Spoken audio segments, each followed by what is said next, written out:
The home faces north, right up the street there.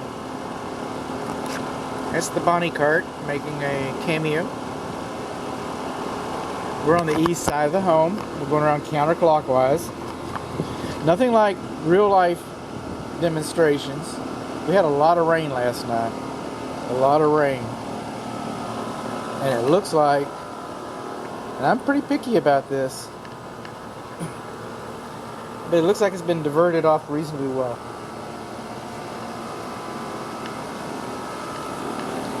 So now the builder, if you could just pick yourself up off the floor. I don't always complain 100%. This siding here, these are called butt seams, butt-in joints, and they're supposed to be, and I don't see it, and I'm looking, but I'm not seeing. Let's just try here. Let's get in a little closer. Let's see if we know what I'm talking about. Let's see. Right underneath there should be flashing tape. I have a picture of it in the report. That would be the day I pick myself up off the floor. I'm not saying it's common, I'm saying it's every darn time. These windows, the way they're set in, you see they kind of slide in there. No, they're not self-flashing windows. And across the tops of these windows, there should be Z-bar flashing. And I'm just not seeing it. I'm just not seeing it. Then over here, this line is called a control joint. Some people call them expansion joints. Call it what you will, but it's supposed to be there. That's a good thing. Now you want to come around about once a year. I mean, it's your house, you're paying for it. You want to come around and make sure the sealant is still in good shape, because it does shrink, dry, crack. But we know that this house is going to move. We live in Las Colinas. We live in North Texas, but I mean, we live in North Las Colinas. We know it's going to move. See all those lines in the streets? They know the streets are going to move. This keeps the brick from breaking. If this line wasn't here, if that joint wasn't here, this wall would make its own. It would. Coming along, condensing units. We'll talk about them in another video coming up soon, real soon. Electric meter, same video. Gas meter. Well, I can go ahead and talk about the gas meter. It kind of moves it around a little bit. But this is the gas meter. It's on the east side of the garage. This is how you turn it off. You line these two holes up. It's off of the ground.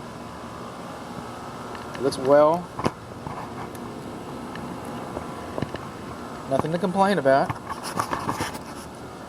Water, we're going to talk about that in a little bit. The rain gutters divert water beneath the ground and expel it in places.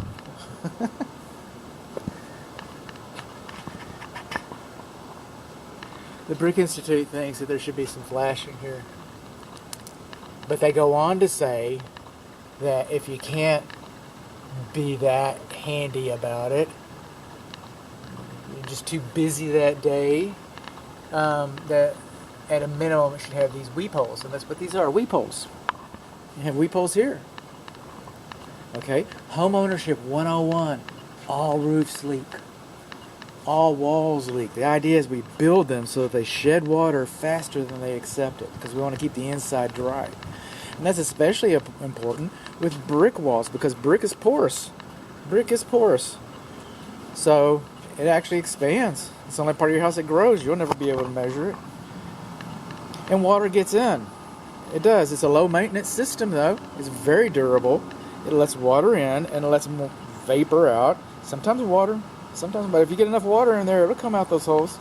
I've seen it happen a couple of times. I hope you don't. Okay, lawn sprinkler heads. They shouldn't be any closer to the structure than 12 inches. They shouldn't be that close. Why? I don't know. Maybe because brick is porous. Oh, you mean it's spray on the brick and the extra? Oh, revelations. Okay, this rain gutter tilts backwards. It does not tilt towards the drain. I'm watching water. We had a good rain last night. I'm watching the water. I just watched. I saw it. Maybe it'll do it for you. Come on, honey. You can do it. We don't have all day. But you can see it. It's draining water back away from the downspout. This rain gutter should be picked up. And by the way, while we're at it, kick-out flashing should be added right there. It should. Just saying. And while we're at it, see this downspout right here? It keeps throwing water on the roof. How do you think this part of the roof is going to look in a few years compared to this part of the roof? You think this is going to wear out a little faster? I do. You think that's going to... And people coming down the street's right there. Come right down the street looking at your house from here. And I see all that there. Do you think people notice that? I do. Oh, it's just... I don't think it's just anything. I think that it's going to drain on the roof. Be interested to hear what's said.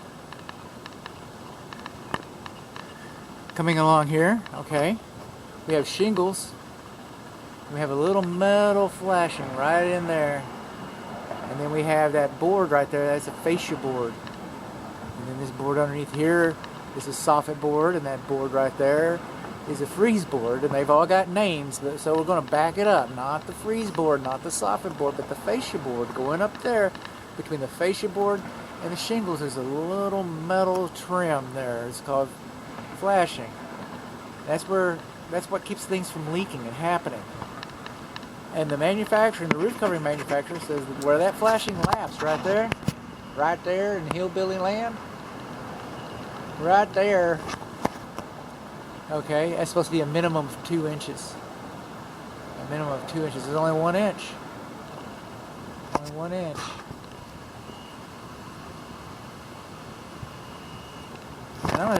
I'm a short guy. I tend to make allowances. Yeah, it's 6 feet across there. Now around the perimeter right here, see how smooth that looks? That's called a parge coat. P-A-R-G-E, parge coat. It's like a cake frosting. And it's decorative. It has, of course we want our house to look nice, so why wouldn't we decorate it? So, but the only downside, if you will, about having a parge coat is that as it dries, different from the cement, it creates small voids between it and the cement, and it can flake off sometimes. It doesn't hurt anything, but now it's not as pretty. And termites can use that void to gain access into your house because they're blind and they instinctually know how to go into places where you can't be seen. And so there they are. Now this wood mulch right here, if it's beneath the drip line, okay, the Structural Pest Control Services, they think that's conducive to wood destroying insects. You got rotten wood next to your house, why wouldn't that be conducive to wood destroying insects? So that's what they say. We're not doing a termite report today. I can say it. I have that license. Trees, and this is probably, look, down there.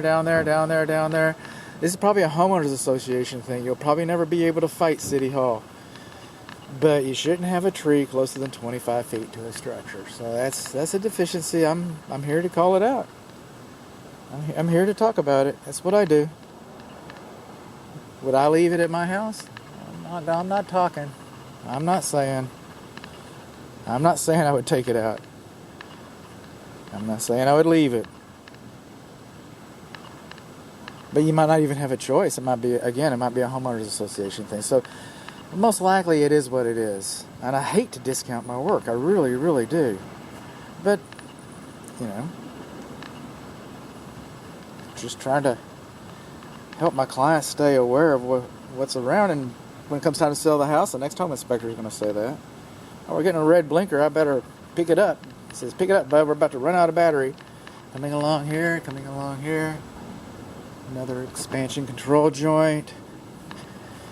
Coming along. Now this yard, okay, it's collecting water, but this is not done yet. It remains to be seen. You got a loose bolt in your gate right there. Look at that. 2 of them? Maybe is that the way it's supposed to go? Is that by design? I don't know. Ask the builder. I don't do fences, but just kind of stuck out at me. These bricks are off a level. I'm going to measure them. I'm going to measure them. Just saying. They're supposed to divert water away from the house. Away from the house. See that little pipe right up there? You had one on the other side too, but I wasn't talking about it. Right there.